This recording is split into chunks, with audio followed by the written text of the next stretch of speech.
तो सबसे पहले मैं सबसे बेसिक से स्टार्ट करूँगा कि बेसिक अंडरस्टैंडिंग लोगों को हो। तो पहले हम स्टार्ट करते कि ये जो पूरी दुनिया है, ऐसा कहते हैं जैसे हिग्स बोसॉन मैंने बड़ा पढ़ा था, गॉड पार्टिकल बुलाते हैं उसको, कि वो हर चीज़ में वो मौजूद है। What is that basically? That's a atom. It's a particle. It's a particle. Particle as in there are many particles like electrons, protons, ये particles हैं, right? Higgs boson is a particle that is back in the day when the universe was very hot, बहुत ज़्यादा hot था, ठीक है? Everything was liquid and plasma, right? Everything was matter and energy were the same thing कहते हैं उस वक्त. This is like few billion years ago. No, 13 point like So during when- the beginning when of the the universe. Big Bang, when the what they Big call. Bang happened 13.5 billion years ago, everything was plasma, hot iron, light भी नहीं exist करती थी. Light ही नहीं exist करती थी. क्यों? क्योंकि इतना सब कुछ हॉट था कि लाइट रेज एस्केप ही नहीं कर सकती उनको. अच्छा. हाँ, it was very hot, everything was plasma during that time you could say, right? तो universe was very hot back in the day, ठीक. फिर धीरे धीरे यूनिवर्स कूल डाउन करने लगा over a period of time. And this Higgs boson particle is a froze into space. ये Higgs boson particle actually froze into space. So this is a very fun analogy that I like to give. Speed of electron क्या होती है usually? मेरे को कोई idea नहीं है. Speed of photons क्या होती है? Speed of light, right? अच्छा, ओके, स्पीड ऑफ लाइट. हाँ, राइट. ठीक है. तो इलेक्ट्रॉन्स की भी यूजुअली वही स्पीड होनी चाहिए. यूजुअली दैट इज सेड, उनकी स्पीड भी सेम होनी चाहिए, वही, राइट? क्योंकि these particles have the same speed. Okay. Electricity की यूजुअली जो communicator and everything, you know, इनकी स्पीड सेम होनी चाहिए, right? Usually that is said. But अगर हमारे इलेक्ट्रॉन स्पीड ऑफ लाइट से मूव करने लगे तो हम तो थानोस वाला हो जाएगा, हम लोग डिस्पर्स हो जाएंगे. बिल्कुल बिल्कुल, ठीक, बिल्कुल. तो ऐसे क्यों नहीं होता कि हमारे अंदर जो इलेक्ट्रॉन्स है वो स्पीड ऑफ लाइट से मूव नहीं कर रहे हैं? The answer is Higgs boson. It is literally frozen into space, ठीक है? और ये हमारे जो इलेक्ट्रॉन्स है इससे कोलाइड करके स्लो डाउन हो जाते हैं एक तरह से. हमारे इलेक्ट्रॉन्स हिग्स बोसॉन से कोलाइड करके, all the electrons in this universe, literally, right? That is a very better analogy that there was a professor in University of Tokyo. He gave a lecture.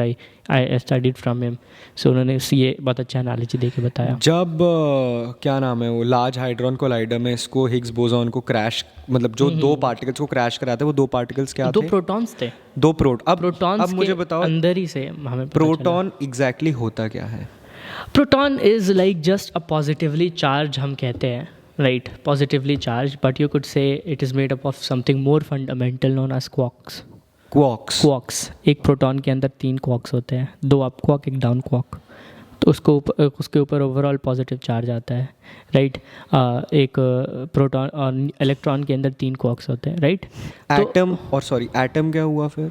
Atom, see, so let me give you an even better example. So let's say this, we are human beings, right? हम cell और tissues ये पढ़ा, right?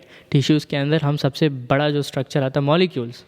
Molecules को भी अंदर जाओगे आप तो एटम्स आपको मिलेंगे. ठीक. एक एटम मिला आपको, let's say calcium atom. Calcium atom के भी अंदर जाओगे तो आपको इलेक्ट्रॉन्स और प्रोटॉन्स मिलेंगे. एटम के electrons, protons and neutrons. So atoms are made of electrons, protons and neutrons. Exactly. हाँ. और प्रोटॉन्स एंड न्यूट्रॉन्स के अंदर जाओगे जब आप, तो are made up of quarks, something known as quarks, right? हाँ, मैंने इलेक्ट्रॉन का पिछली बार मेंशन किया, वो गलत किया था. But protons and neutrons they are made up of quarks, right? And that is quarks का किसी को नहीं मालूम था. This is a recent discovery, right? हाँ, this is a recent discovery. तो क्वार्क्स के अंदर भी क्या होता है, that is where the string theory comes in and everything. But usually the concept is this. Dalton's atomic theory था कि एटम इज इनसेपरेबल, उसके नीचे उससे ज़्यादा कुछ फंडामेंटल नहीं होता, right? That was the Dalton's atomic theory, हमें 6th-7th में पढ़ाई जाती है. फिर नया रिसर्च हुआ 1800-1900 में, पता चला अच्छा इलेक्ट्रॉन्स, प्रोटॉन्स और न्यूट्रॉन्स भी एग्जिस्ट करते हैं. फिर अब रिसेंट रिसर्च से हमें पता चला कि क्वार्क्स भी एग्जिस्ट करते हैं. ठीक है. तो इस सब में हिग्स कहाँ आता है? Higgs is also a particle. It's a particle like that only.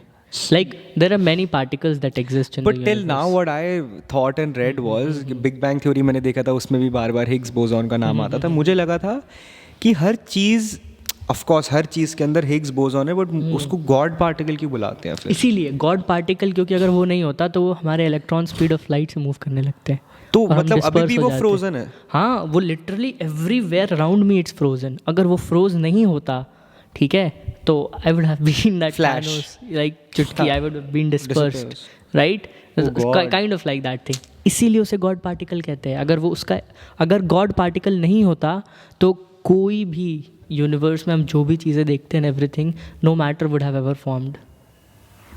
No matter would have ever formed. So, if everything is matter around us, हाँ, right? matter, हाँ. So अगर for example मैं हूँ और मेरे अंदर अगर Higgs boson is helping my body stay together, you are saying? Yeah, in the form of a matter. In the form of matter. हाँ.